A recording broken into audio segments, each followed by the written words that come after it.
17장 6일 뒤에 예수님께서는 베드로와 야고보 그리고 야고보의 동생 요한을 데리고 따로 높은 산에 올라가셨습니다. 그들 앞에서 예수님의 모습이 변화되었습니다. 예수님의 얼굴은 해같이 빛나고 옷은 빛처럼 희게 되었습니다. 그때 모세와 엘리야가 나타나 예수님과 함께 말씀을 나누었습니다. 베드로가 예수님께 말했습니다. 주님, 우리가 여기 있는 것이 좋습니다. 원하신다면 제가 여기에 천막 3개를 세우겠습니다. 하나는 주님을 위해, 또 하나는 모세를 위해, 그리고 마지막 하나는 엘리야를 위해서 말입니다. 베드로가 말하는 동안에 갑자기 빛나는 구름이 그를 위를 덮었고 그 속에서 이는 내가 사랑하며 기뻐하는 아들이다. 너희는 그의 말을 들어라 하는 소리가 들려왔습니다. 제자들이 그 소리를 듣고 얼굴을 땅에 대고 엎드리며 무서워하였습니다. 예수님께서 그들에게 오셔서 어루만지시며 말씀하셨습니다. 일어나라, 무서워하지 마라. 제자들이 눈을 들어보니 아무도 보이지 않고 예수님만 혼자 계셨습니다. 산 아래로 내려올 때 예수님께서 제자들에게 당부하셨습니다. 인자가 죽음에서 다시 살아날 때까지 너희가 본 것을 아무에게도 말하지 말라. 제자들이 예수님께 여쭈었습니다. 어째서 율법학자들은 그리스도가 오기 전에 엘리야가 먼저 와야 한다고 말하는 것입니까? 예수님께서 대답하셨습니다. 엘리야가 와서 모든 것을 회복시킬 것이다. 그러나 내가 너희에게 말한다.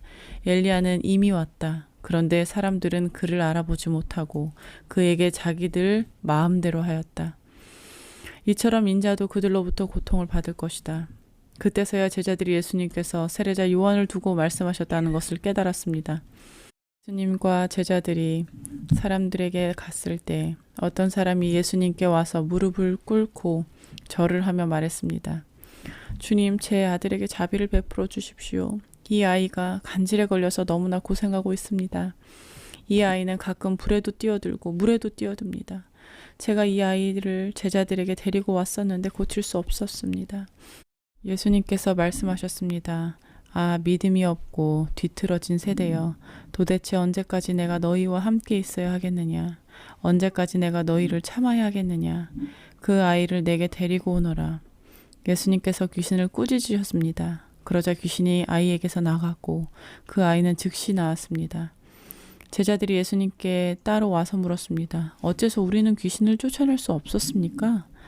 예수님께서 대답해 주셨습니다. 너희 믿음이 적어서이다. 내가 너희에게 진정으로 말한다. 너희에게 겨자씨 한 알 만한 믿음이 있으면 이 산을 향하여 여기서 저기로 움직여라 말할 것이다.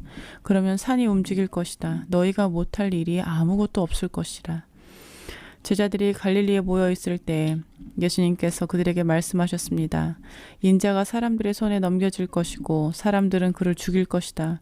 그러나 3일째 되는 날에 다시 살아날 것이다. 그러자 제자들은 몹시 슬퍼하였습니다. 예수님과 제자들이 가버나움에 이르렀을 때 성전세를 걷는 사람들이 베드로에게 와서 물었습니다. 당신네 선생님은 성전세를 내지 않습니까? 베드로가 대답했습니다. 내십니다. 베드로가 집에 들어가 예수님께서 먼저 말씀을 꺼내셨습니다. 어떻게 생각하느냐 시몬아. 이 세상의 왕들은 관세와 세금을 누구에게서 받느냐? 왕의 자녀들한테서냐? 아니면 다른 사람들한테서냐? 베드로가 대답했습니다.